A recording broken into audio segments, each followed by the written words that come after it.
नमस्ते दोस्तों। जैसा कि ख्याति में हमने 2 विधि को कंप्लीट किया हुआ है, आज हम तीसरी विधि शुरू करने जा रहे हैं जिसका नाम है अधिक लाभ की विधि। अधिक लाभ की विधि की थोड़ी सी मैंने थियरी बनाई हुई है, उसके ऊपर हम थोड़ा सा नज़र डालेंगे। तो जब व्यवसाय अपेक्षित लाभ की अपेक्षा अधिक लाभ कमाता हो, यानी जितना लाभ धंधे द्वारा अधिक कमाया जाता है उसे हम क्या कहते हैं? अधिक लाभ की विधि कहते हैं। और इस अधिक लाभ की विधि पर से हम ख्याति का मूल्यांकन भी करेंगे। हाँ तो दोस्तों, अब हम अधिक लाभ की विधि का सवाल करने के लिए थोड़े से नियम पढ़ेंगे। ये नियम के ऊपर ही याद रखना दोस्तों, ये जितने नियम मैंने 6 लिखे हुए हैं इसके ऊपर ही अधिक लाभ की विधि का पूरा सवाल है। तो विनियोजित पूंजी निकालने का सूत्र है। क्या सूत्र है दोस्तों? कुल संपत्ति माइनस कुल दायित्व। अब ये विनियोजित पूंजी कभी कभी हमको सवाल में दिया होता है। यदि हमको सवाल में ना दिया गया हो तो हमको सवाल के अंदर संपत्ति दी होगी और दायित्व दिया होगा। तो कुल संपत्ति में से कुल दायित्व को अगर हम घटा देंगे तो हमको क्या मिल जाएगी? विनियोजित पूंजी। ठीक है। अपेक्षित मुआवजा का दर, ये जो आपको यहाँ दिख रहा है अपेक्षित मुआवजा का दर, ये सवाल में हमको दिया होता है 10%, 12%, 5%, 8%, जो बोला हो ये हमको प्रश्न में दिया हुआ होगा। उसके बाद तीसरे नंबर पे आता है अपेक्षित लाभ। अपेक्षित लाभ निकालने का सूत्र है दोस्तों, यहाँ पर देखो, ये हमने जो विनियोजित पूंजी निकाली, कुल संपत्ति में से कुल दायित्व घटा के जो विनियोजित पूंजी हमने निकाली उसको मैं यहाँ रखूंगा, उसकी रकम को बराबर सूत्र में गुणे का निशान है, गुणे अपेक्षित मुआवजा का दर। तो अपेक्षित मुआवजा का दर यहाँ मैंने बताया था आपको, प्रश्न में दिया होगा 10%, 12%, 8%, जो बोला हो वो हम यहाँ रखेंगे इसकी जगह पर। भाग में है 100 तो 100 रखेंगे बराबर। ऐसा करके हम जब इसका गुणा करके इससे भाग देंगे तो हमको क्या मिल जाएगा? अपेक्षित लाभ। अपेक्षित लाभ निकालने का चौथे नंबर पे आता है औसत लाभ। औसत लाभ निकालने के लिए हमको 2 विधि का इस्तेमाल कर सकते हैं। हो सकता है औसत लाभ का सूत्र का या भारित औसत लाभ, दोनों में से कोई भी आ सकता है। तो यदि कैसे पता लगाएंगे हमको कि भाई औसत लाभ का सूत्र लगेगा या भारित औसत लाभ का लगेगा? तो यदि सवाल में अगर आपको लाभ में प्रतिवर्ष वृद्धि होती जाए, वृद्धि दिखाई दे तो भारित औसत लाभ का सूत्र लगेगा, और यदि लाभ में वृद्धि ना हो तो औसत लाभ का सूत्र लगेगा। हमको चेक करना है। ठीक है दोस्तों, सवाल करके मैं आपको बताऊंगा। 5वें नंबर पे दोस्तों देखेंगे अधिक लाभ निकालना है। अधिक लाभ निकालने का भी एक सूत्र है, औसत लाभ माइनस अपेक्षित लाभ। औसत लाभ यहाँ पर है, वो औसत लाभ भी हो सकता है, भारित औसत लाभ भी हो सकता है। लिखा है तो औसत लाभ माइनस अपेक्षित लाभ। अपेक्षित लाभ आपने ये निकाला था, उसको हम उसकी कीमत को हम यहाँ रखेंगे, दोनों को घटाएंगे हमको मिल जाएगा अधिक लाभ। और अधिक लाभ निकलते ही हमको क्या निकालने को आएगा? ख्याति। स्टेप वाइज हमको चलना रहेगा सवाल में भी, जैसा मैंने स्टेप चलाए वैसा ही स्टेप हमको सवाल में भी करना रहेगा। तो ख्याति निकालने का सूत्र यहाँ पर हो जाएगा अधिक लाभ, जो जिसकी कीमत तुमने निकाली अधिक लाभ, वो अधिक लाभ की कीमत यहाँ आ जाएगी। गुणे का निशान है तो गुणे आ जाएगा, और खरीदे के वर्षों की संख्या जैसा मैंने आपको सिखाया है प्रश्न में आपको दी होती है। अधिक लाभ की विधि का हमने थियरी और नियम पढ़ लिए। बस नियम के आधार पर मैंने एक ये क्वेश्चन बनाया है। आज इस क्वेश्चन को उस 6 नियम से मैं पूरा करूँगा। ठीक है दोस्तों, तो यहाँ पर साझेदारी पेढ़ी के लाभ संबंधित तथा अन्य माहिती के आधार पर साझेदारी पेढ़ी की ख्याति की कीमत अधिक लाभ के, देखना यहाँ पर प्रश्न में बोला है अधिक लाभ की 3 वर्ष की खरीदी के आधार पर निश्चित करनी है। हमको यहाँ पर संपत्ति दी हुई है, दायित्व भी दिया हुआ है, अपेक्षित मुआवजा का दर भी दिया हुआ है, और वास्तव का लाभ भी दिया हुआ है।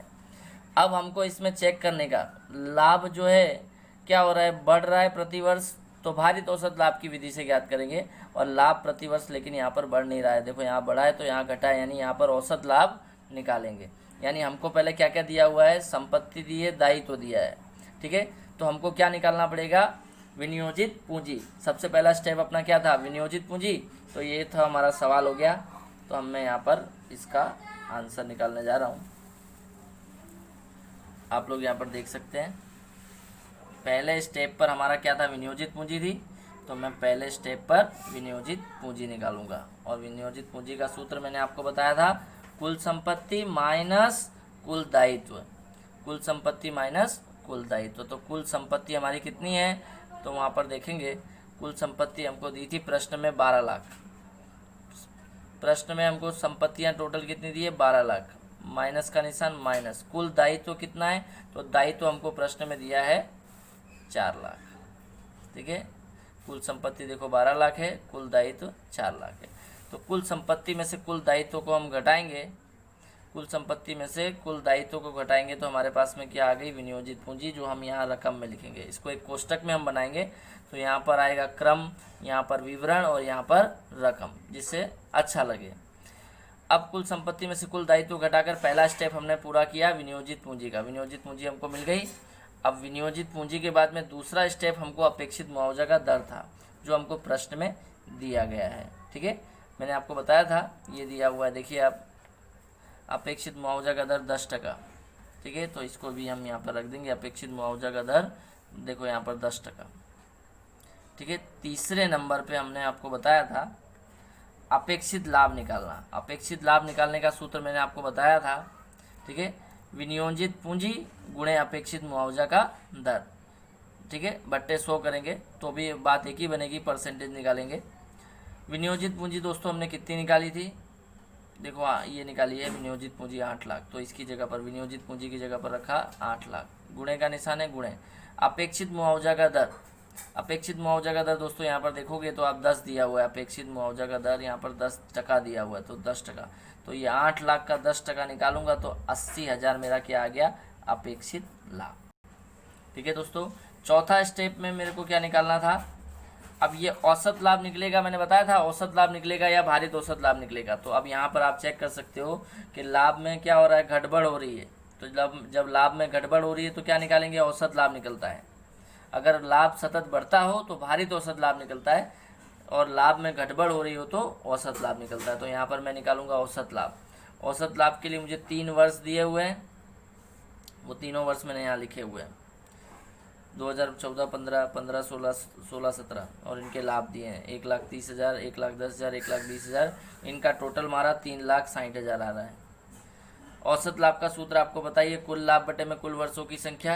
तो कुल लाभ यानी इनका टोटल मारा लाभ का 3,60,000, कुल वर्षों की संख्या यानी वर्ष कितने 3, तो 3 से भाग दिया यानी 1,20,000। 1,20,000 क्या आ गया, औसत लाभ। चौथे स्टेप में हमने औसत लाभ निकाल लिया। अब आ रहा है 5वां स्टेप। 5वां औसत लाभ की विधि के बाद में 5वां नंबर आता है अधिक लाभ की विधि। अधिक लाभ की विधि निकालने के लिए हमने जो औसत लाभ निकाला वो उसकी कीमत रखेंगे माइनस अपेक्षित लाभ। ठीक है, अपेक्षित लाभ। तो देखो औसत लाभ हमारे पास में 1,20,000 था, माइनस का निशान है माइनस, अपेक्षित लाभ 80,000 था, इसमें से इसको घटाएंगे यानी अधिक लाभ हमको मिल गया 40,000। तो हम रकम के कॉलम में लिख देंगे यहाँ 40,000। अब जैसे ही हमने अधिक लाभ निकाला उसके बाद तुरंत ही हमको क्या निकालना है, ख्याति। ठीक है, ख्याति निकालना। अब ख्याति निकालने का सूत्र है अधिक लाभ। ठीक है, अधिक लाभ की विधि से तो ख्याति भी डेफिनेटली किससे निकलेगी, अधिक लाभ से निकलेगी। तो अधिक लाभ गुणे खरीदी के वर्षों की संख्या। तो अधिक लाभ दोस्तों हमने क्या निकाला था 40,000, तो अधिक लाभ की जगह पर मैं क्या रख दूंगा 40,000। गुणे का निशान है तो यहाँ पर गुणा रख दिया। खरीदी के वर्षों की संख्या आप देखोगे तो 3 वर्ष की खरीदी के आधार पर प्रश्न में बोला गया है। तो खरीदी के वर्षों की संख्या की जगह पर मैं क्या रख दूंगा 3। इसका इससे गुणा करते ही मुझे क्या मिल जाएगा, ख्याति। ख्याति की आ जाएगी 1,20,000। यहीं पे हमारा अधिक लाभ की विधि का चैप्टर स्टॉप कर, सॉरी दोस्तों, तो यहाँ पर हमारी अधिक लाभ की विधि जो है समाप्त होती है।